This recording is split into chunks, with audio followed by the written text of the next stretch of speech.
Why? No reason. Okay, I kill your baby. Okay, I kill. Okay, call police. Bangladesh, Iran. Iran, no push. My wife, he take like this. All these people. আপনারা সবাই জানেন আমরা এখন বাংলাদেশে বর্তমানে সেনাবাহিনী কর্তৃক 24 ঘন্টা পেট্রোল করছি এবং তারই পরিপ্রেক্ষিতে আমার একটি পেট্রোল দল তারাগঞ্জে পেট্রোল করছিল এবং বিভিন্ন চেক পয়েন্ট স্ট্যাবলিশ করেছিল এবং গ্রামে আনুমানিক 12টা, সাড়ে 11টা থেকে 12টার দিকে আমার কাছে একটা কল আসে যে এখানে একটা অরাজকতার সৃষ্টি হচ্ছে এবং দুজন ফরেনার আছে।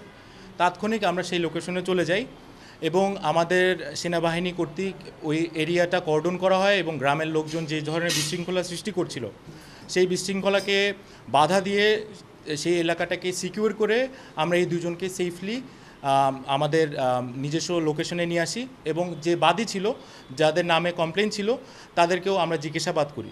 সেই জিজ্ঞাসাবাদের মাধ্যমে আমরা জানতে পারি যে গতকালকে এই দুজন ফরেনার হাজব্যান্ড এবং ওয়াইফ বা ঢাকা থেকে এই লোকেশনে এসেছেন এবং এই এরিয়াটাকেই তারা ঘুরতে চেয়েছেন, রংপুর এরিয়াটাকে। তারা জ্ঞান প্যালেসে আছেন এবং তারই পরিপ্রেক্ষিতে যেহেতু তারা ফরেনার এবং গুগল ম্যাপ ইউজ করেন, তারা ভুল ক্রমে ওই রাস্তায় ঢুকে যান এবং ঢোকা অবস্থায় যখন তারা ব্যাক করতে চান সেই মুহূর্তে তাদের কাছে যেহেতু বাংলাদেশি কোনো কারেন্সি ছিল না, খুব স্বল্প টাকা ছিল আমি যতটুকু দেখেছি, সেই টাকা দিয়ে তাদের ইমার্জেন্সি কেসে তারা কোনো কিছু করতে পারতো না। যেহেতু তারা ফরেনার এবং তাদের ওই ধরনের এক্সপিরিয়েন্স নেই যে আসলে আমাদের এই রংপুরের ওই এরিয়ার মানুষ কতটুকু রিচ এবং কতটুকু নলেজেবল, তো সেখানে একটা ল্যাঙ্গুয়েজ ব্যারিয়ার ছিল।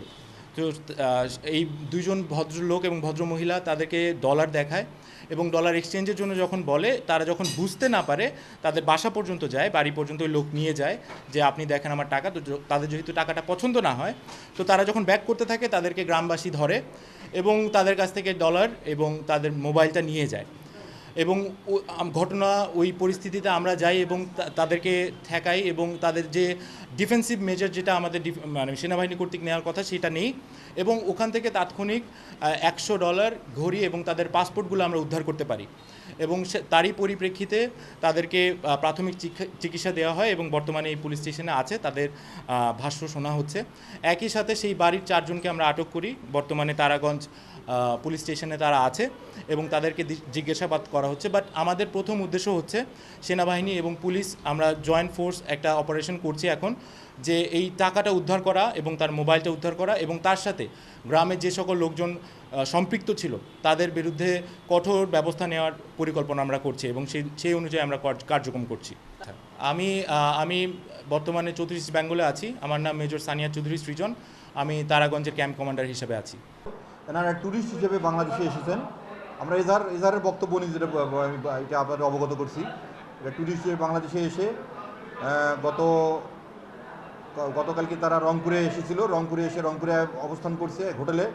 অবস্থান করার পর তারা এখান থেকে রেন্টে কারের একটি গাড়ি নিয়ে তারা তারাগঞ্জে বেড়ানোর জন্য তারাগঞ্জের দিকে বা সৈয়দপুরের দিকে তারা যাচ্ছিল। তো তারাগঞ্জে যে ঘটনাস্থল, সেই ঘটনাস্থলের পাশে তাদের ওই যে জায়গাতে আমরা বলতেছি, সেখানে তাদের পানির পিপাসা লাগছিল বা এই ধরনের কোনো কিছু বিষয় ছিল বা ন্যাচারাল কলে হইতে পারে। এনারা গাড়ি থেকে নেমে ওই যে আসামি রশিদুল ইসলাম, এনাদের বাড়িতে গিয়ে যে ইশারা ইঙ্গিতে তারা ভাঙা ভাঙা ইংলিশে পানি খাওয়ার জন্য কথাবার্তা বলে। তা তৎপ্রেক্ষিতে এই যে রশিদুল সহ তার পরিবারের অন্যান্য লোকজন এটাকে হয়তো তারা কোনো কিছু বুঝতে পারছিল হয়তো, তখন তারা এই যে দুই ইরানি নাগরিককে আটক করে তাদেরকে এলোপাতাড়ি মারপিট করলে এবং তাদের গাড়িতে থাকা জিনিসপত্র, ডলার, কাপড় চোপড় বা ফোন, অ্যান্ড্রয়েড ফোন সহ নগদ টাকা 30,000 এই সমস্ত জিনিসপত্র তাদের কাছে ছিনিয়ে নেয়। যাই এই বিষয়টা তারাগঞ্জ থানা পুলিশ অবগত হয়ে তাৎক্ষণিকভাবে তারাগঞ্জ থানা পুলিশের মোবাইল টিম ওখানে আসে। মোবাইলটি আসার পরে তাদেরকে এই দুই ইরানি নাগরিককে সেখান থেকে উদ্ধার করার পরে তাদের থানায় নিয়ে যায়, চিকিৎসার জন্য হাসপাতালে নেওয়া হয়। এবং এই ঘটনার সঙ্গে যারা সম্পৃক্ত, আমি আসামিগুলোর নাম বলতেছি: রশিদুল ইসলাম, তার স্ত্রী মনোয়ারা বেগম, তারপরে রাবেয়া বেগম এবং মিরাজুল ইসলাম। এই চারজনকে পুলিশ তাৎক্ষণিকভাবে ঘটনাস্থল থেকে আটক করে থানা হেফাজতে নিয়ে যায়।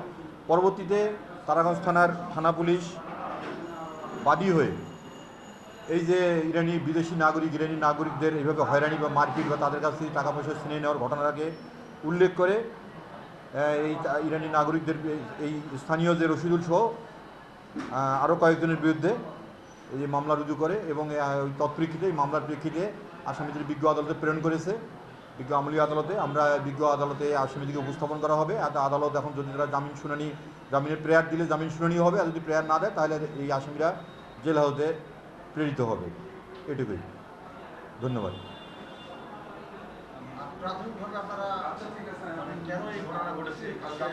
আসলে আমরা তো মামলা তদন্তকারী কর্তৃপক্ষ না, আমরা কোর্ট পুলিশ হিসেবে যতটুকু আমি জেনেছি থানার ওসির সঙ্গে কথা বলে যে তারা 2 ইরানি নাগরিক, তারা এদিকে মানে ট্যুরিস্ট হিসেবে আসছিল আর কি, এইটুকু আমরা জানতে পেরেছি। কারণ এখানে অন্তরীণ কী ঘটনা আছে এটা এই মুহূর্তে আমি মানে কোর্ট পুলিশ হিসেবে বলতে পারবো না। এটা থানার ওসিকে প্রশ্ন করলে আপনারা সঠিক উত্তর হয়তো পেতে পারেন। ধন্যবাদ।